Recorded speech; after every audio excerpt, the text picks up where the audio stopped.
Yang memilih seseorang menjadi ulama itu adalah Allah. Yang mengangkat derajat seseorang menjadi ulama, pelantikannya langsung Allah. Allah mengatakan yarfa'illahu alladhina amanu minkum walladzina utul ilma darajat. Allah mengangkat derajat orang-orang yang beriman, dan Allah melebihkan derajat orang-orang yang berilmu beberapa derajat ketimbang hanya beriman biasa. Orang beriman derajatnya sudah tinggi di hadapan Allah.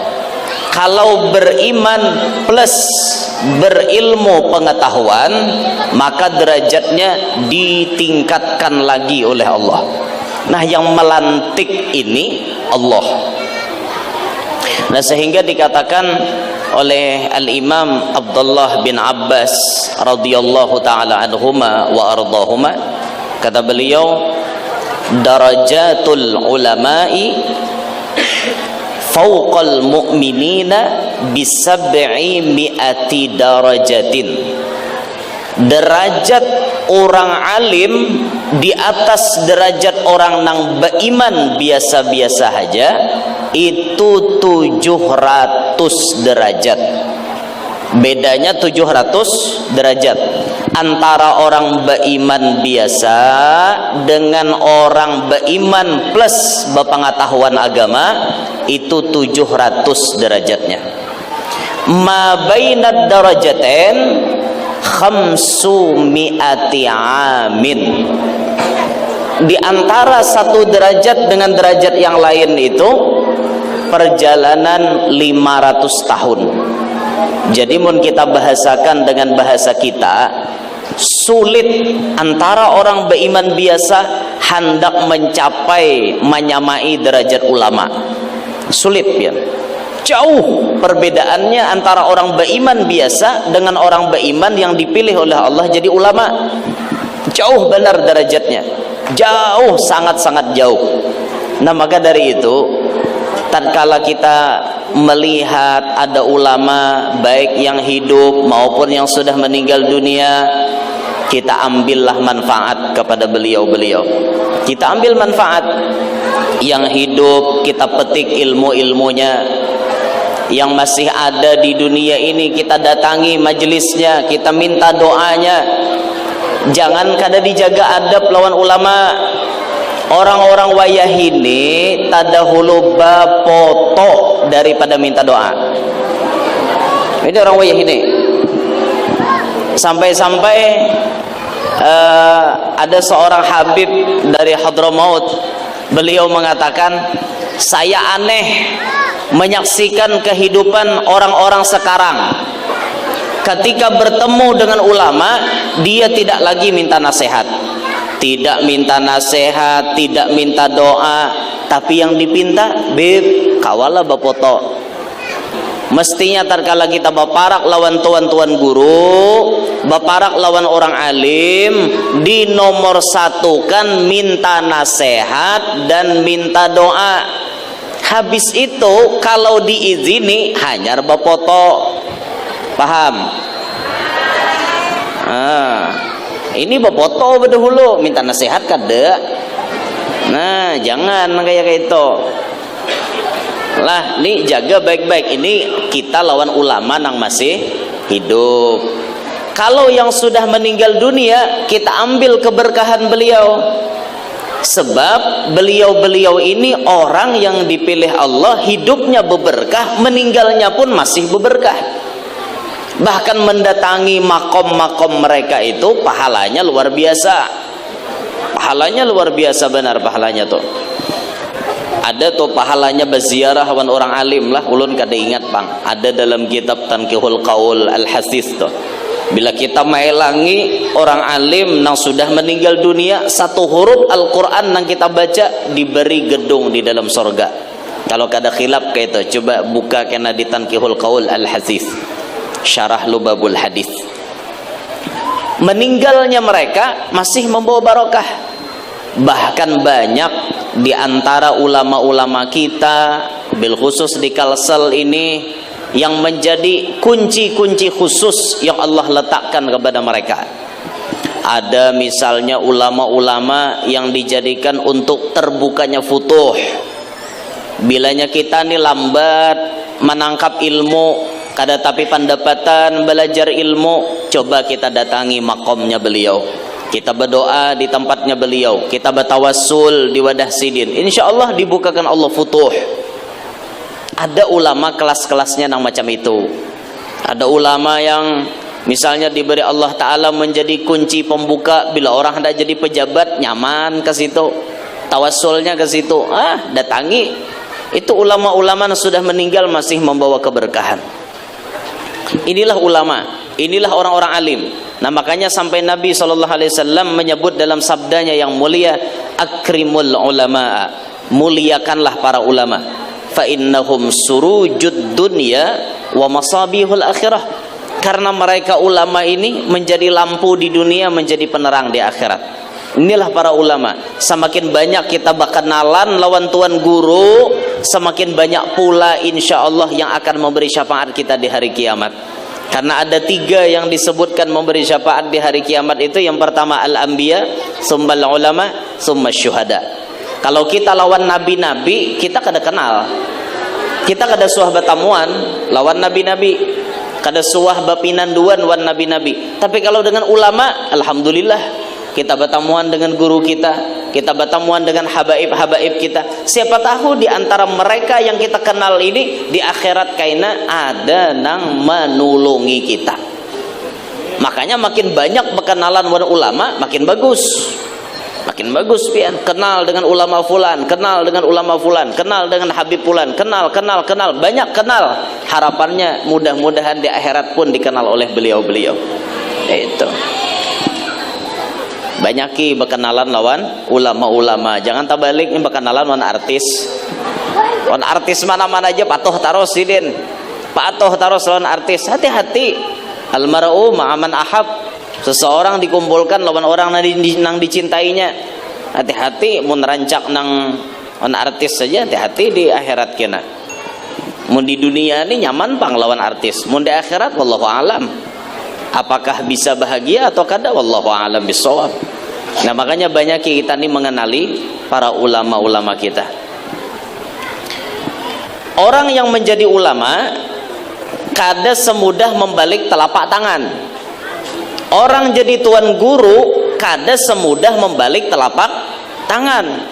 Jangan pian fikir tatkala pian melihat ada tuan guru sukses, ada tuan guru besar, ada tuan guru hebat, jangan pian fikir beliau itu mendapatkan makom seperti itu dengan cara berleha-leha, dengan cara santai-santai. Kada.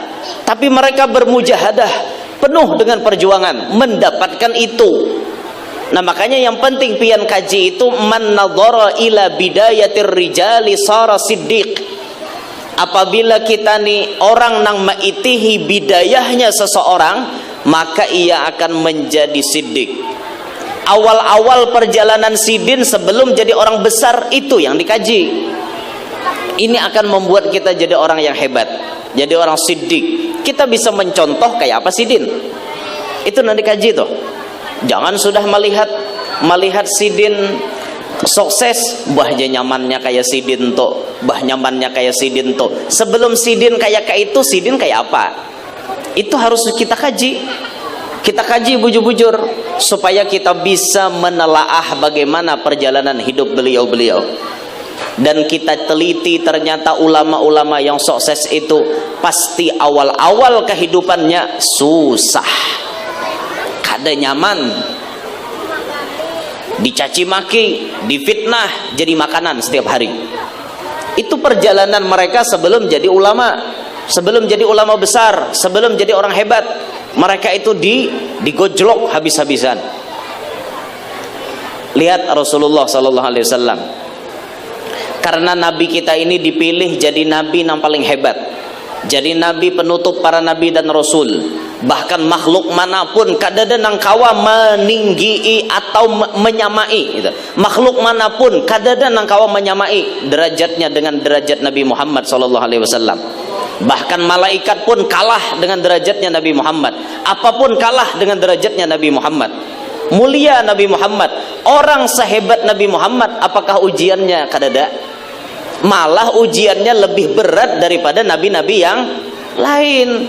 Umur 2 bulan abah sudah meninggal dunia. Lahir sudah kada pernah melihat wajah abah. 6 tahun umur dibawa mama ziarah ke Madinah. Bulik ziarah dari makomnya abah, mama meninggal di kampung Abua.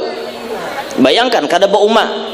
Umur 8 tahun, umur 6 tahun sampai 8 tahun diharagu oleh Kai Abdul Muttalib. 8 tahun umur Nabi, meninggal lagi Kai. Nabi masih perlu kasih sayang, tapi orang yang menyayangi Nabi semuanya diambil oleh Allah. Bayangkan tuh ujiannya, biar. Ini ujian untuk Nabi akhir zaman. Latihan mental supaya mental Nabi itu tambah kuat, tambah kuat, tambah kuat. Bukan Allah Ta'ala tega lawan Nabi, kada. Tapi supaya mental Nabi Muhammad ini kada cengeng.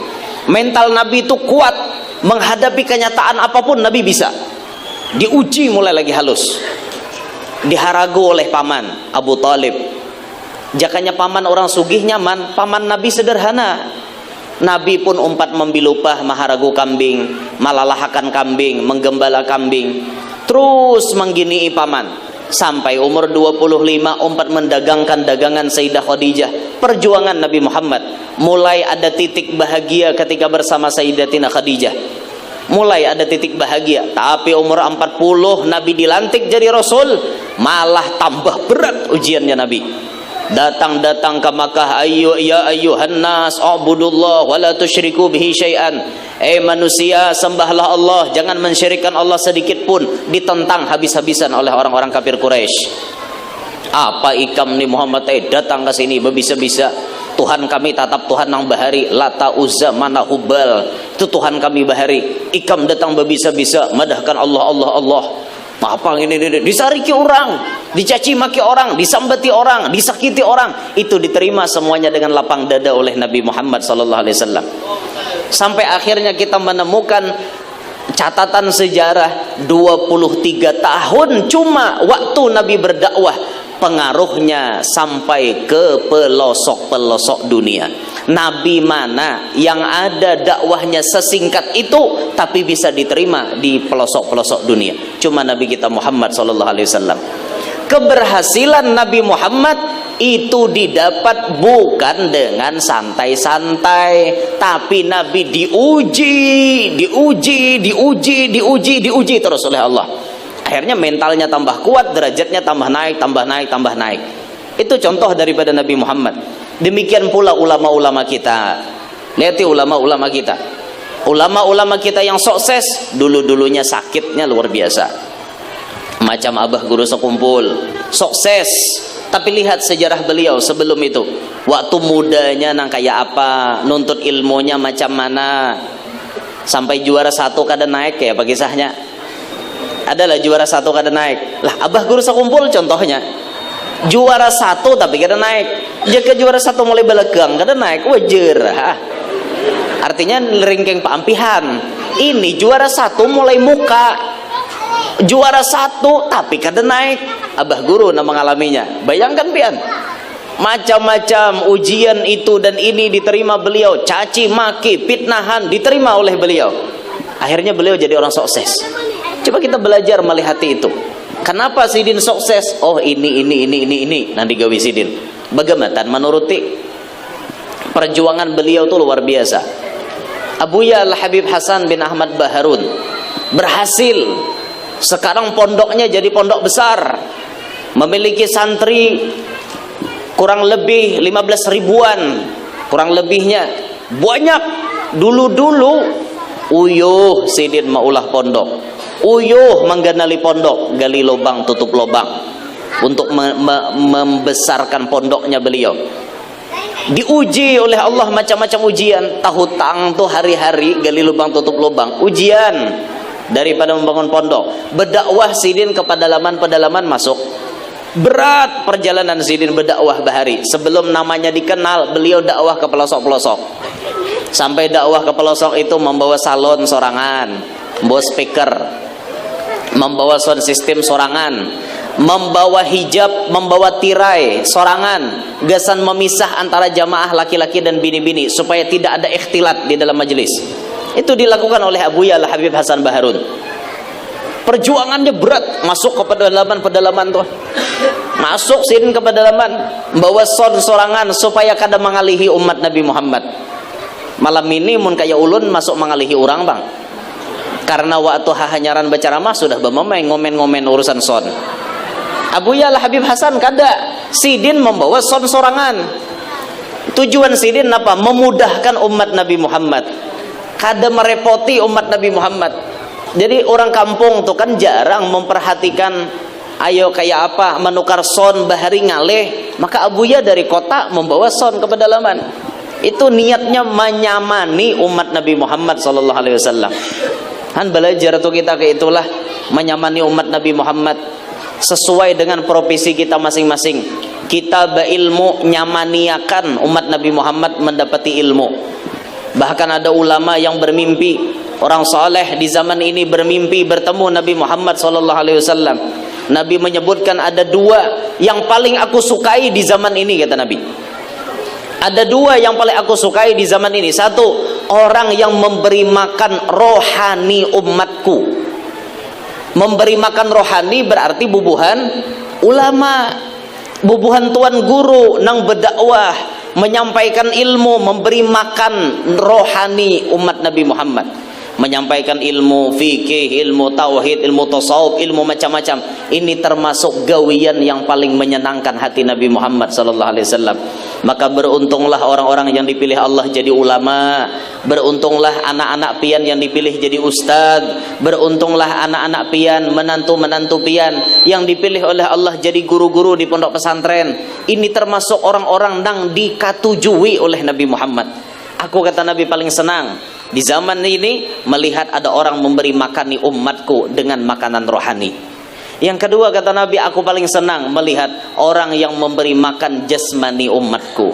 Artinya ketujuh beri makani orang, beri makani nasi, berbagi nasi hari Jumat kah, berbagi misalnya seminggu sekali, atau hari-hari pian bagus benar bemasak hari-hari 3 liter 4 liter bemasak di rumah tuh kan. Karena malam-malam pian bagi jalan-jalan di di kota-kota besar deh, berjalan melihat ada orang-orang bagi nasi, bagi makanan. Nih Nabi paling ketujuh nang kayak ini.